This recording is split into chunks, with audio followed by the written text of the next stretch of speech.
अस्सलाम वालेकुम, कैसे हैं आप सब। मैं सेल्फ डॉक्टर आमना जमाल और आज एक नई वीडियो के साथ आपके सामने हूँ। अगर आपने अभी तक मेरे चैनल को सब्सक्राइब नहीं किया तो काइंडली सब्सक्राइब कर लें, बेल आइकन प्रेस कर दें ताकि मेरी हर न्यू वीडियो आप तक पहुँच सके। अगर आप मुझसे किसी टॉपिक पे वीडियो बनवाना चाहते हैं या आप ये चाहते हैं कि कोई ऐसा टॉपिक हो जो ऐसा मसला है किसी बच्चे में और मैंने अभी तक उस पर वीडियो नहीं बनाई क्योंकि बहुत मसाइल हैं, ठीक है, तो या फ़ीमेल्स को कोई गायनोकोलॉजिकल इशू है और वो कुछ पूछना चाहती हैं या चाहती हैं कि मैं उनकी किसी इशू पे वीडियो बनाऊं, तो मैं ज़रूर बनाऊंगी। बाकी आपकी जो वीडियो है इसमें मैं आपको एक ऑइंटमेंट बताऊंगी। देखिए, ट्यूब्स काफ़ी हैं, ठीक है। फॉर एग्ज़ाम्पल किसी को कोई पिंपल निकल आता है, किसी को कोई ज़ख़म हो जाता है, कोई स्वेलिंग हो जाती है, कोई रेडनेस हो जाती है। मैं बचपन से, ठीक है, ये ऑइंटमेंट यूज़ करती आई हूँ। इवन अब मैं अपने बेटे में भी ये ऑइंटमेंट यूज़ करती हूँ। उसको मॉस्किटो बाइट हो जाती है, regardless of the all the things मैं उसको जो भी लगा लूँ, ठीक है, मैं उसको जो मॉस्किटो रेपेलेंट है वो यूज़ करती हूँ। मैं उसको डेली रात को लगाती हूँ, ठीक है। स्किन डीप वालों का मॉस्किटो रेपेलेंट मैंने मंगवाया हुआ बच्चों का, अच्छा होता है, वो आप फेस पे भी लगा सकते हो। मोस्पेल तो आप फेस पे नहीं लगा सकते, तो वो मैं उसके फेस पे, हाथों पे, बाजुओं पे, टांगों पे, सब जगह लगाती हूँ। लेकिन स्टिल उसको अक्सर जब वो उठता है तो उसको एक छोटा सा पिंपल बना होगा और पूरा एरिया रेड होगा और स्वेल होगा। तो उससे मुझे जो है ना ये फिर परेशानी होती है कि या फिर वो स्वेलिंग बढ़ती जाएगी, वो कम नहीं होगी, ठीक है। तो मैं एक जो ऑइंटमेंट पहले खुद हम यूज़ करते थे, हमदर्द की मरहम के नाम से आती थी, ठीक है। तो हमदर्द मरहम के नाम से होती थी, तो वो हम बचपन में एक पूरा जार मिलता था ढेर सारा, हम वो यूज़ करते थे। वो जार जल्दी ख़त्म भी नहीं होता था। तो अब मेरे पास वो जार भी है खैर, लेकिन अब उसके ना एक ऑइंटमेंट आ गई हुई है ट्यूब फॉर्म में।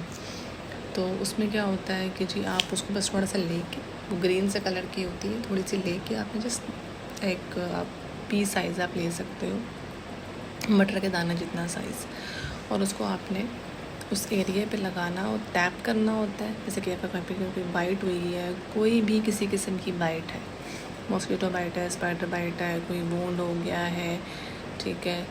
और फेस पे मैं लगाने के लिए नहीं कहूँगी, अगर पिंपल्स वगैरह हैं तो उस पर लगाने की ज़रूरत नहीं होती। बेसिकली वो ज़ख्मों के लिए है, या आपके लोगों बाइट के लिए, कोई चोट लग गई है, कोई इसका ज़ख़म है, कोई किसी के कोई स्टिच लगे हुए हैं, टांके लगे हुए हैं, तो उसके ऊपर आप इजीली नरम करने के लिए पॉलीफेक्स लगाते हैं, इतना उसको भी इजीली लगा सकते हैं।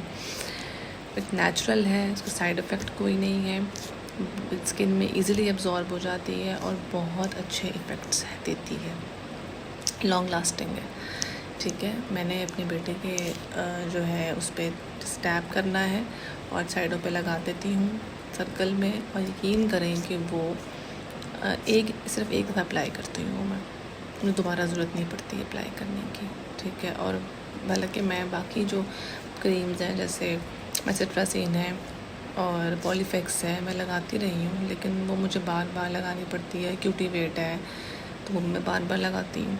तो मरहम मैं एक दफ़ा लगाती हूँ। ऑइंटमेंट जो है हमदर्द ऑइंटमेंट के नाम से अब आती है, मैं उसकी पिक्चर शेयर कर दूँगी, मुझे दोबारा लगाने की ज़रूरत नहीं पड़ती है, ठीक है। इवन जब मेरा सजेरियन हुआ था तो मैंने अपने स्टिचेस पे भी वो अप्लाई की थी, ठीक है। स्टिचेस रिमूवल से पहले, टाँके खुलने से पहले मैंने उस पे ऊपर मैं वो ही लगाती थी। मतलब किसी चीज़ से मेरे स्टिचेस सॉफ्ट नहीं होते थे, जब मैं उसको अच्छी तरह से अंदर करके लगा लेती थी तो मेरे स्टिचेस बिल्कुल सॉफ्ट हो जाते थे, ठीक है। और बहुत रिलीफ, इवन सिर्फ सॉफ्टनेस नहीं होती है, उसमें पेन रिलीफ एक्शन भी है, वो सूद भी करती है, एनाल्जेसिया इफेक्ट भी देती है, ठीक है। और बहुत बेस्ट है, यकीन करें अगर आप वो यूज़ करेंगे बच्चों में, क्योंकि छोटे बच्चों को हम अक्सर फेस पे यहाँ पे ना कुछ और ट्यूब नहीं लगा सकते, लेकिन आपने ये केयर करनी है कि आँख के पास यूज़ नहीं करना, उसको नाक के पास यूज़ नहीं करना, लिप्स के पास यूज़ नहीं करना,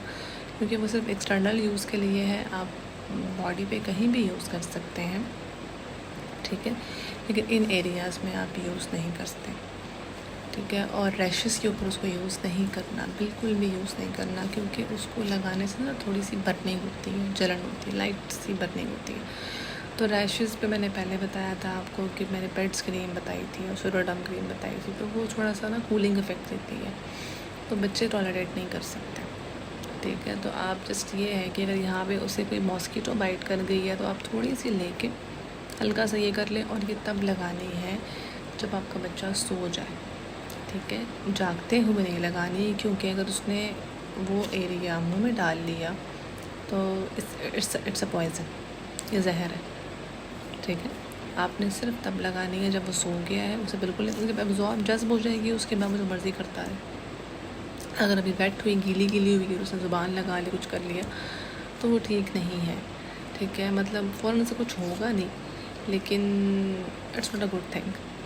बेहतर यही है कि आप उसको पहले एब्जॉर्ब कर लें अच्छी तरह जब वो सो जाए, उसके बाद आप छोड़ दें। अगले दिन आपको लगाने की ज़रूरत ही नहीं पड़ेगी, बिलीव मी, ठीक है। तो मैंने सोचा कि मैं ये ऑइंटमेंट यूज़ करती हूँ और मेरी रूटीन है इसे यूज़ करने की, ठीक है। बच्चे में तो मैंने मैं कभी आपसे शेयर करूँगी अपने बेबी बैग को कि मैं उसमें क्या क्या रखती हूँ और उसमें क्या क्या चीज़ें मैंने डाली हुई हैं।